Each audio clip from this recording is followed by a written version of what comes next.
Hi everyone and welcome back to Chess for Charity. In this video, I'm going to show you a really cool puzzle that was suggested to me on Discord. So it's a really simplified endgame. You have a rook, a bishop, a king, and a pawn against two pawns. One is very scary, about to promote, and a bishop. Okay, so take a second and see if you can figure out what to do here. It's white to move. The pawn for black is about to promote, which means your pawn is going up the board. And see if you can find the winning idea or the drawing idea as white.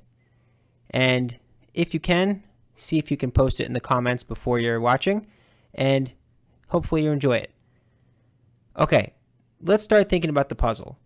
So the first thing to notice is that your rook is under attack, and this pawn is about to promote to a queen.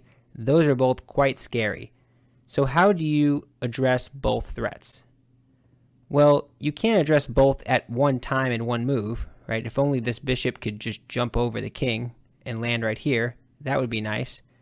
But it can't. So you have to figure out if you can buy a move, essentially. And you can. All you got to do here is move this rook to a7, and that's the first move, right? That's not too bad of a move, because then that buys you the time to now do something with this bishop or do something with this king, try to prevent this promotion. Okay, here's where I kind of feel like the puzzle starts, which is why I jumped ahead this first move. In this position, you have to find the winning, I should say the drawing idea, because there's only a draw here. I should have said that right at the top. But there's a draw here. And what is the drawing idea? You have to ask yourself that question. So I think one thing I should say also is look at the pattern here. When this pawn promotes, it will be on h1. h1 is a light square, h8 is a light square, and I have a light squared bishop. So perhaps you see where I'm going with that. Maybe not. It's okay if not. I'm just trying to drop hints along the way so I can help people who are interested in it. So here's the idea. You want to move your king out of the way and then put your bishop on this diagonal. And the reason you want to do that is because then you can have sight of this long diagonal, right here. Okay, now you might ask me, so let's just say, for example, if I move here, they just promote to a queen. I can't do anything. This doesn't help me because they can check me, and this is not a win. It looks a little scary at first because if they do nothing, let's just say, for example, I don't know, they go here with no attacking move. That's mate in one. So just to show the point. But they don't have to do that. They're winning this game. If they do, after this move, bishop e4, they have lots of ways to win. Queen c1 check, queen h2 check. You have lots of checks. Oops. Right here, here, here. You have lots of ways to corral this pawn, try to see if you can get a draw, or try to see if you can get a win as black. And you can. You have a bishop as well. So you have a lot of resources here. If you want to dig into that line, feel free to try it on your own. I'll have the position in the description, so feel free to play around with it. So the point why I went king f4 and then brought the bishop in is just to show the idea. The idea is to look at this diagonal and to see if I can coordinate somehow. So keep that in mind. But now we have to figure out what about, I have these two king moves. What about this rook here? What is this rook doing to contribute to this puzzle, to this attack? Well, that actually is kind of the key. So maybe it occurs to you, and this is one of the key insights in solving the puzzle, maybe it occurs to you that I could, if I wanted to, sacrifice my rook in the corner, and that would lead to the king being on this light square. And if the king is on the light square, and the queen is on the light square, and if I were to have my bishop magically be on e4, that would be a fork, right? These are the kinds of things you have to notice, just the pattern, I should say. And then you have to see if you can make that happen. Find a way to make it happen. Okay, so let's just go through that again then. So let's say instead of going to f4 first and allowing this promotion, what if I sack the rook first? And then they take. And then I went to f4. Would this work after they promote? So yeah, it would work, because I'd have bishop e4 check, and that's a fork of this and this, which means you take, if I can do it, and this would be a draw. And we can explain that a bit more, but you can race to this square. This is the wrong colored bishop, and you're completely fine. If you're not comfortable drawing this, you pretty much just run to the corner, right? And you're going to not be able to, if you're black, you're not going to be able to displace white from A1. That's the whole point. If you're not familiar with that draw, I would say study that. It's pretty good to know. Okay, but this is not the solution, because an important point here is instead of promoting, you don't have to promote. You can make this very simple, very annoying move, bishop d5. Right? The whole point was that if you promoted, I interpose with check. Right? But this move, bishop d5, is a sweet, quiet move that now makes white completely lost. There's nothing I can do to stop you from promoting. Right? So if I go here or anything, they just promote. There's no stalemate. There's nothing. Black wins in this position. So we're getting closer to the idea, right? Sacking the rook in the corner, bringing this bishop here, finding a way to do it in the right order. Okay, now we have to ask ourselves, is there a difference between these squares? Between the f4 square and the e5 square? Well, you might wonder that.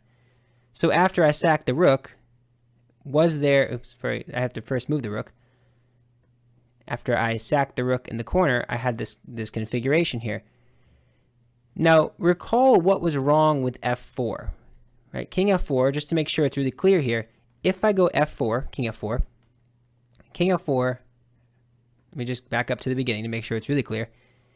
If I play king f4 first, and if you promote to a queen, this does not work, because after this bishop e4, or even after if I sack the rook, this does not work because the queen can take, and although this looks good, they can interpose with their piece. And this is completely fine for black. So let's make sure we're understanding the point here. The point is I have to find a way to get this a8 and h1 diagonal open at the right time so I can fork the king and the queen. Right? That's the idea. How can I make this happen?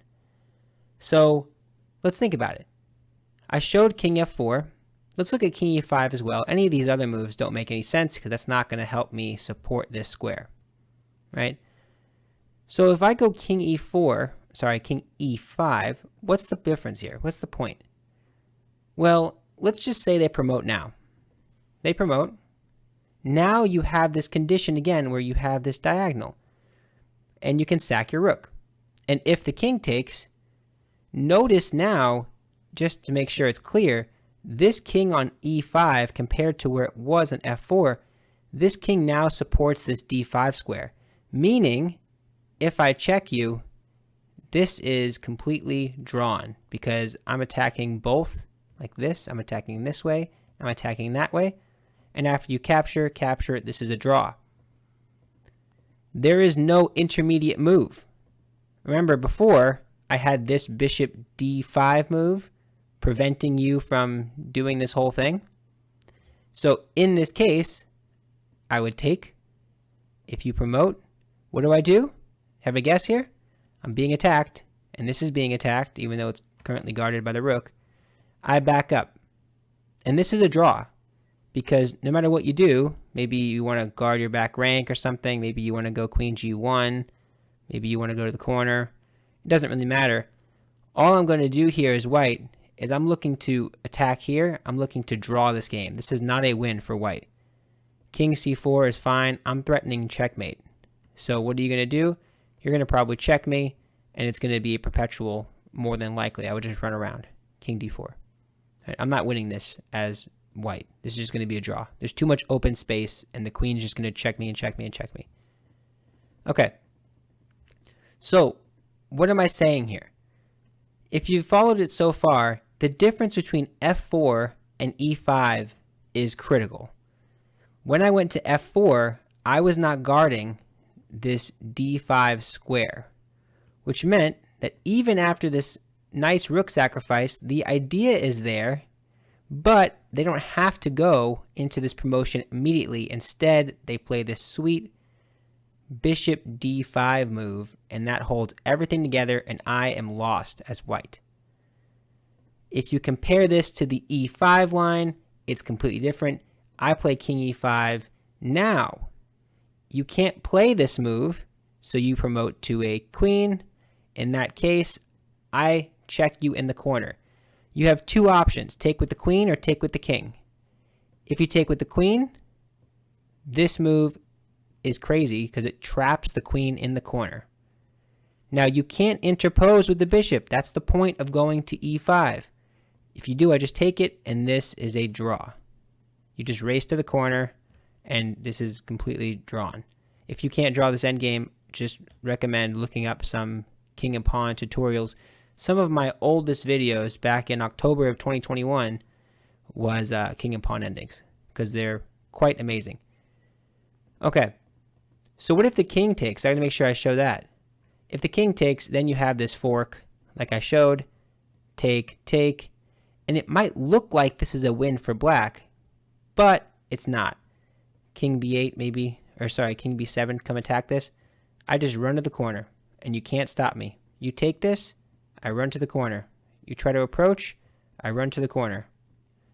You cannot, oops, not there. It'll still be a draw, but you cannot displace my king, right? Just to make sure it's really clear, the king and the light squared bishop can never get me off of this dark square. So I just teeter-totter between these two squares.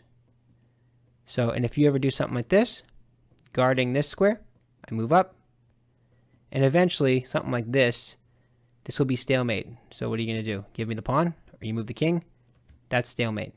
You just blocked all my squares off. So something like that, you have to know those kinds of endings, and that's one of the reasons why you have to see all the way in the beginning that you can go into that endgame. I know it's a lot, seeing that many moves ahead, but that's the value of these puzzles. So, what is the moral of the story here? How do you put it all together? If it wasn't clear, let me share it one more time. Rook a7 check. The king goes to b8. Now I'm kind of telling a story here. You have two moves. One wins, one draws. Or sorry, one draws, one loses. King e5 draws, king f4 loses. Any other move does not work. So king e5, if they promote, you have this nice sacrifice. What other options are there? If they interpose, you have just the capture, and it's going to be an easy draw. One more option I should share is what happens if they try to deflect your bishop away, like this. So that's kind of a cool idea. You can just take this, and after promotion, you have pretty much the same exact idea, because now I think you can go in for this, right? Rook a8 check, and the rook is forced, or the queen is forced, or the king. I suppose there are lots of ways to do it. You can take with the king, you can take with the queen, or you can move here. In all cases, you're going to play bishop e4 next, and it's going to be a draw. So this is kind of a cool looking one. This, like this, and it's going to be a draw. You run again, just to the corner, and that's going to be an easy draw. So that's a fun puzzle. It is kind of tough. It looks simple, but it is not easy, right? And that's kind of why I wanted to share it, because it looks like, how am I going to possibly catch this pawn, and how am I going to protect this rook? And you do it all in just a few moves. I love the idea that there's this small difference between these two, and king e5 because it holds this square where king f4 did not. So yeah, that's pretty much it. Just to show the very end one more time, just to make sure everybody gets it. Here, let's just show the nice line. Boom, take. This is going to be a draw. So yeah, that's it for this video. If you enjoy the content, be sure to like and subscribe. Just a reminder that half of my income goes to charity, so every subscription helps me out a lot, and hopefully we can keep making videos. Thank you so much. Bye.